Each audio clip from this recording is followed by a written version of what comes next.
جبکہ میرے آقا نے فرمایا تم جب تک بندوں کو معاف کرتے رہو گے اللہ بھی تمہیں معاف کرتا رہے گا، اور اگر تم چاہتے ہو کہ اللہ تمہیں معاف کرے تو تم بندوں کو معاف کر دو۔ ام المومنین حضرت عائشہ صدیقہ فرماتی حضور علیہ السلام نے اپنی تمام بیویوں میں کبھی کسی کو ڈانٹا بھی نہیں، کبھی نہیں ڈانٹا ہمیں۔ آج بیویوں کو مار پیٹ ہوتی ہے، طلاق کی دھمکی دی جاتی ہے، بلکہ طلاق دیا جاتا ہے چھوٹی چھوٹی چیزوں پر۔ یہ بہت بڑی بھول ہے، اور یاد رکھنا ظلم اللہ کو پسند نہیں ہے۔ حضور نے دشمنوں کے ساتھ کیا سلوک کیا، اور ہمارا بیوی کے ساتھ، بچوں کے ساتھ، پڑوسیوں کے ساتھ کیا سلوک ہے، آئیے بتاؤں۔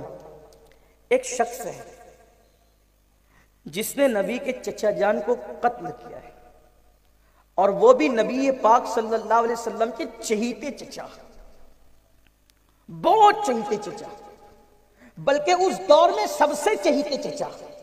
جتنے چچا اس وقت حضور کے حیات تھے، سب سے زیادہ چہیتے اگر کوئی چچا تھے حیات والوں میں تو وہ حضرت سید الشہداء امیر حمزہ تھے۔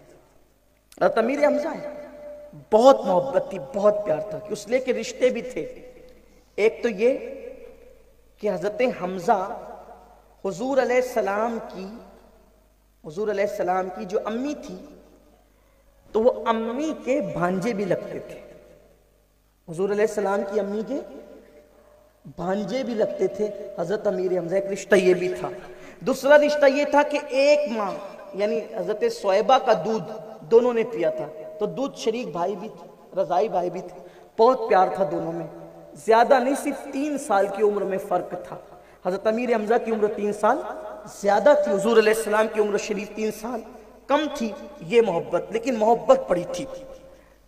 وحشی نام کا ایک غلام حضرت امیر حمزہ کو شہید کر دیتا ہے، قتل کرتا ہے، اور صرف قتل نہیں کرتا ہے بلکہ سینہ چیرتا ہے، کلیجہ نکالتا ہے، کان کاٹ کے، انگلیاں کاٹ کے ایک عورت کو دیا جاتا ہے۔ پھر وہ سب داستان ہے، اس کی طرف نہیں جاتا، یہ میں کبھی بیان کر چکا ہوں، اس کو ریپیٹ نہیں کرنا چاہتا۔ یہ حضرت امیر حمزہ کی شہادت ہے۔ حضور علیہ السلام اس شہادت پر اتنا روئے کہ کسی موت پر حضور کو اتنا روتے ہوئے نہیں دیکھا گیا، اتنے حضور کے آنسو بہے۔ سرکار علیہ السلام کو اتنی تکلیف تھی حضرت امیر حمزہ کے جانے پر۔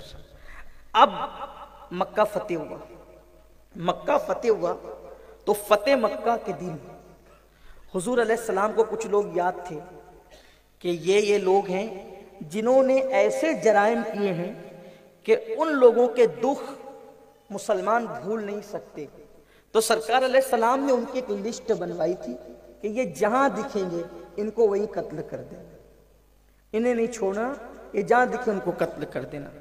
ان میں سے وحشی کا نام بھی تھا، جناب وحشی ان کا نام بھی تھا کہ یہ شخص جہاں دکھے قاتل حمزہ کا، اسے قتل کر دے۔ یعنی کہ اپنی زبان میں یوں کہہ لے کہ بلیک لسٹ میں اس کا نام تھا اس شخص کا۔ حالانکہ بعد میں وہ ایمان لے آئے، تو ایمان لانے کے بعد اب وہ قابل احترام ہو گئے، اس کا خیال کرنا چاہیے۔ لیکن ایمان لانے سے پہلے کی بات ہے کہ بھئی انہیں قتل کر دینا جہاں دکھے، قابل معافی جرم نہیں ہے، بہت دکھ دیا اس شخص نے۔ لیکن ایسا ہوا کہ کسی مسلمان کے ہاتھ وہ نہیں لگے۔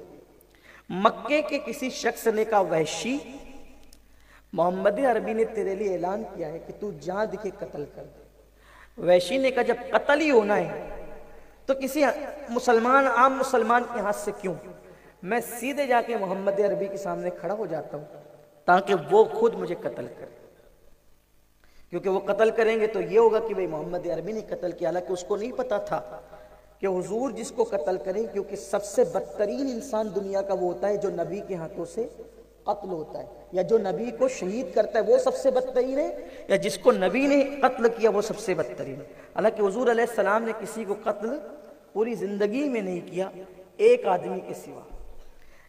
ابن خلف حضور سے ایک دن آیا، اس کو خود چربی چڑھی تھی، اس نے کہا کہ محمد ہم میں سے جو حق پہ ہوگا وہ ناحق والے کو قتل کرے گا۔ حضور نے کہا ٹھیک، کیونکہ حق و باطل کی بات، اس نے زبردستی آ کر کے یعنی اپنی موت کو خود دعوت دی، ورنہ حضور نے پورے زندگی میں کسی کو قتل نہیں کیا۔ لیکن ابن خلف نے کیا کہا تھا کہ ہم میں جو حق پہ ہوگا وہ باطل والے کو قتل کرے گا۔ تو حضور علیہ السلام کے سامنے وہ آ گیا، حضور علیہ السلام نے قتل بھی کیا۔ تو تو شان رحمت للعالمین سے اس کو قتل کیا. کیونکہ قتل کرنے کا کیا ہوتا ہے؟ گردن اڑا دی جاتی ہے، پیٹ میں خنجر ڈال دیا جاتا ہے، یہ سب ہوتا ہے نا. حضور نے قتل کیا کیسے؟ بس اپنا نیزہ اس کو چبا دیا، اس کے جسم میں چبا دیا نیزہ کا، جا اب تو قتل ہو جائے گا. وہ گیا پورے میدان میں ناچتا پھرتا تھا، میں قتل ہو گیا، میں قتل ہو گیا. ابو جہل نے ہنس کے کہا نادان، صرف تجھ پہ انہوں نے نیزہ چبایا، بہادر لوگ نیزہ چبانے سے بھی مرتے ہیں. اس نے کہا تجھے نہیں پتا، تو محمد عربی کو نہیں جانتا، یہ تو نیزہ چبایا ہے نا، یہ درد جو مجھے ہو رہا ہے وہ تو نہیں جانتا. اگر وہ مجھ پر تھوک بھی دیتے تو بھی میں مر جاتا، اگر تھوک بھی دے تو میں مر جاتا. لیکن شان رحمت للعالمین ہی دیکھے کہ اپنے دشمن کو بھی کوئی ایسا قتل نہیں ہوا ہوگا کہ بس نیزہ چبو دیا، بس ہلکا کا جاؤ، اور پھر وہ مر بھی گیا. یہ شان ہے حضور علیہ السلام کی. لیکن عرض یہ کر رہا تھا کہ وحشی نے کہا کہ پھر میں محمد کے ہاں تو قتل ہونا چاہتا ہوں. اور وہ بڑا بہادر آدمی تھا، قد چھوٹا تھا اور حبشی غلام تھا، آنکھیں چھوٹی چھوٹی، ایک دم سرخ سرخ آنکھیں، اور بڑا بہادر اور بہت چتر چالاک انسان. سامنے آ کے کھڑا ہو گیا. سرکار علیہ السلام کی عادت کریمہ تھی، نگاہیں اکثر جھکی رہتی تھی، جھکی ہوئی نگاہیں رہتی تھی. سرکار نگاہیں جھکا کے بیٹھے تھے، آ کر کھڑا ہوا تو اس نے آ کر سیدھے کہا اے محمد روحی فدا صلی اللہ علیہ وسلم، آپ مجھے معاف نہیں کر سکتے؟ کون؟ چچا کا قاتل، اور وہ بھی کیسا قاتل؟ کلیجہ نکالنے والا، سینہ چیرنے والا، کان کاٹنے والا، آنکھ کاٹنے والا، ناک کاٹنے والا، انگلیاں کاٹنے والا، صحابہ کو ایسے دکھ دینے والا کہ اس پر صحابہ بے چین رہے. اور آ کر کھڑی ہو کے کہتا ہے آپ مجھے معاف نہیں کر سکتے؟ حضور علیہ السلام نے کہا کون ہے تو؟ پوچھا تو کون ہے؟ اس نے کہا میں ہی وحشی ہوں. کہا حمزہ کا قاتل؟ کہا حمزہ کا قاتل. آج آیا ہوں معافی مانگنے کے لیے، معاف کر سکتے ہیں؟ حضور نے کہا ہاں معاف کر دیں گے تمہیں بھی. کوئی ہے ایسا چچا کا، سگے چچا کا قاتل اگر کہتا ہے معاف کر دو، اور حضور کہتے ہیں ہاں معاف کر دیں گے تمہیں، لیکن شرط ایک ہی ہے. کہ کیا شرط ہے؟ اب کلمہ پڑھو اور مسلمان ہو جاؤ، معاف کر دیں گے. کلمہ پڑھ کے مسلمان ہو جاؤ، معاف کر دیں گے. یا سوچو ہم انتظار میں بیٹھے ہوتے ہیں کہ چھوٹا بھائی عید کا سلام کرنے مجھے آئے گا، اور وہ نہیں آئے گا میں اس سے بات نہیں کروں گا. کیوں؟ عید کے سلام کا اسی کو حکم ہے کہ چھوٹا ہی آتا رہے. کبھی ایسا نہیں ہو سکتا کہ بڑا بھائی خود چل کر چھوٹے بھائی کے گھر سلام کرنے کو پہنچ جائے؟ جب نبی امتی کے گھر جا سکتے ہیں تو بڑا بھائی چھوٹے بھائی کے گھر کیوں نہیں آ سکتا؟ بڑا بھائی چھوٹی بہن کے گھر کیوں نہیں آ سکتا؟ یہ تعلیم ہم بھول چکے ہیں. اسی لیے معاشرے میں آگ لگی ہوئی ہے، تباہی ہے، بربادی ہے.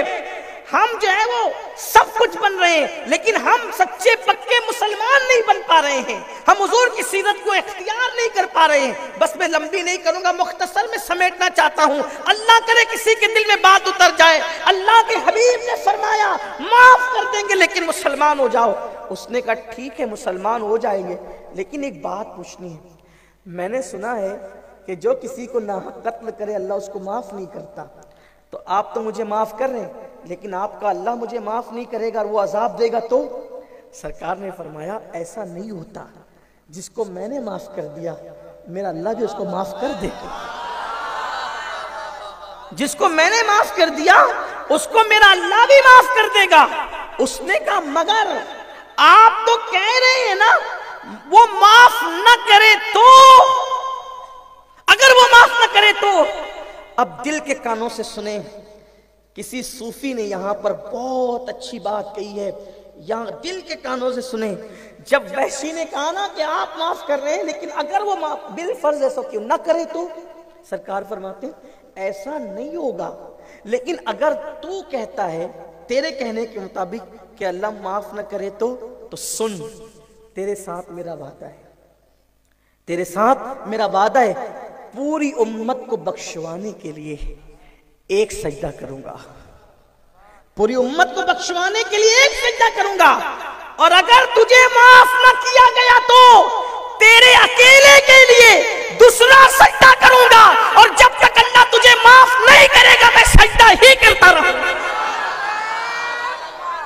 آپ غور فرمائیں، یہ ہے معاف کرنے کا انداز. یہ معاف کرنے کی حضور علیہ السلام کی صفت، کس کو معاف کیا جا رہا ہے؟ ایک کافر کو کس کو معاف کیا جا رہا ہے؟ چچا کے قاتل کو کس کو معاف کیا جا رہا ہے؟ چچا کے جسم کے مسئلہ کرنے والے کو۔ اور پھر دنیا نے دیکھا کہ جناب وحشی کلمہ پڑھ کے مسلمان ہوتے ہیں، اور مسلمان ہونے کے بعد اتنا بڑا کارنامہ انجام دیتے ہیں کہ لوگ ان پر اش کرتے ہیں کہ مسلمہ کذاب جس نے جھوٹی نبوت کا دعویٰ کیا تھا، حضرت وحشی نے اس کو قتل کیا، اور اللہ سے دعا کرتے تھے، اللہ جب میں کافر تھا تو میں نے اپنے دور کے سب سے اچھے انسان کو صحابہ میں شہید کیا تھا، اور اب جب میں مسلمان ہو گیا ہوں تو میں نے اپنے دور کے سب سے بدترین انسان کو قتل کر دیا ہے، تو مولا اب اس عمل کو اس عمل کے لیے کفارہ بنا دے اور مجھے معاف فرما دے۔ تو میرے آقا صلی اللہ علیہ وآلہ وسلم نے اس شان سے معاف فرمایا۔ دیکھو دشمن کے ساتھ یہ سلوک، بہن کے ساتھ وہ سلوک، اور